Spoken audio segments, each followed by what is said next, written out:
Bonjour, aujourd'hui on va voir la vie de Charlemagne par Éginard. C'est un proche collaborateur de Charlemagne.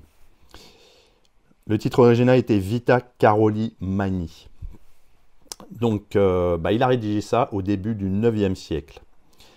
Ce texte est considéré comme l'une des premières biographies médiévales et constitue une source majeure pour la connaissance du règne de l'empereur. Inspiré par le modèle latin de Suétone, donc les vies des 12 Césars en fait, Éginard y présente une vision à la fois historique et élogieuse de Charlemagne. Donc ne vous y trompez pas, c'était un peu un adorateur, on le verra à la fin. L'ouvrage débute par une brève évocation de la dynastie carolingienne, centrée sur Pépin le Bref, père de Charlemagne, et sur la légitimité de son ascension au trône. Puis, Éginard mentionne l'éducation et la jeunesse de Charlemagne, même si les détails sont rares. L'accent est mis sur la continuité dynastique et la préparation d'un futur souverain puissant. Tout d'abord, les campagnes militaires. Donc une large partie du récit est consacrée aux nombreuses campagnes de Charlemagne. Éginard en dresse une chronique quasi militaire. Les guerres contre les Lombards, avec la victoire qui établit Charlemagne comme roi des Lombards et protecteur de la papauté. Les longues et sanglantes campagnes contre les Saxons, qui marquent un épisode central du règne, à la fois militaire et religieux, puisque Charlemagne impose le christianisme à des peuples païens. Les campagnes contre les Avars, les Slaves, les Sarrasins en Espagne, et d'autres expéditions périphériques qui étendent l'influence franque, pas française, sur une grande partie de l'Europe.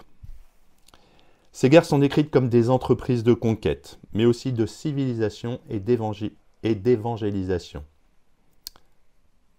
Personnellement, quand on sait ce que l'évangélisation a fait, on a le droit de se poser des questions. Éginard insiste sur le rôle de Charlemagne en tant que défenseur de la chrétienté. Ensuite, le couronnement impérial. Le moment central du récit, pour le coup, c'est le couronnement en l'an 800 à Rome par le pape Léon III.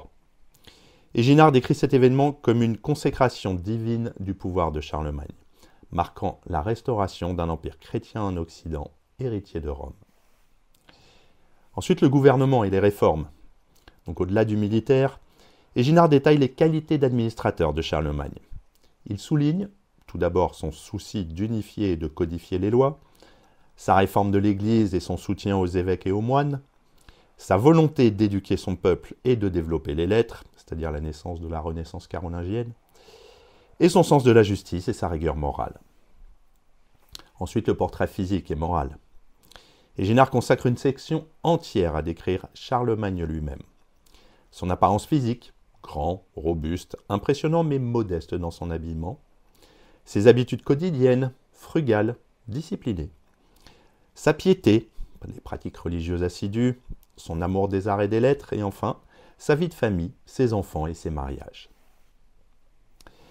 Puis le livre se clôt par le récit de la mort de Charlemagne en 814 à Aix-la-Chapelle.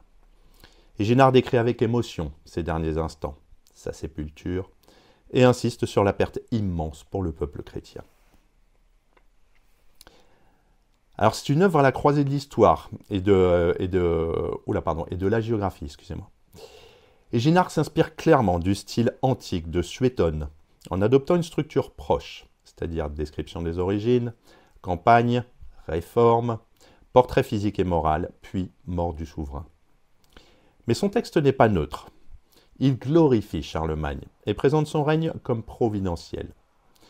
On retrouve donc une dimension quasi hagiographique, où Charlemagne est décrit comme un roi chrétien idéal. Ensuite, c'est un outil politique et culturel. La Vita Caroli Magni n'est pas seulement une biographie, c'est aussi un texte politique. En mettant en avant la figure de Charlemagne, Éginard contribue à construire une mémoire impériale qui justifie la continuité du pouvoir carolingien. Il donne une image de l'empereur comme modèle pour ses successeurs et comme incarnation de l'union entre pouvoir temporel et pouvoir spirituel. À travers son insistance sur l'éducation, la culture et les réformes ecclésiastiques, Éginard illustre le rôle de Charlemagne comme promoteur de la Renaissance carolingienne. Le texte lui-même, en latin classique soigné, témoigne de ce renouveau culturel.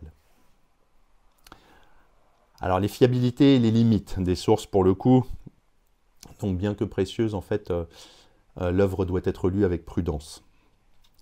Elle omet les aspects les plus sombres du règne, comme la brutalité des campagnes saxonnes, les massacres, les déportations. Elle ne mentionne pas certains échecs, notamment la défaite de Roncevaux en 778. Et elle donne une image idéalisée et héroïque, reflet de la loyauté d'Éginard envers son maître. Malgré cela, elle reste l'un des témoignages les plus importants du Haut Moyen-Âge occidental. Alors, il y a plusieurs personnages, évidemment. Donc, Charlemagne, Éginard. Les autres figures évoquées sont également Pépin le Bref, Léon III et les ennemis. Donc, pour conclure, c'est à la fois une chronique, une biographie et un hommage. Elle constitue une source historique capitale pour comprendre le règne de Charlemagne et la vision que l'époque carolingienne voulait donner d'elle-même.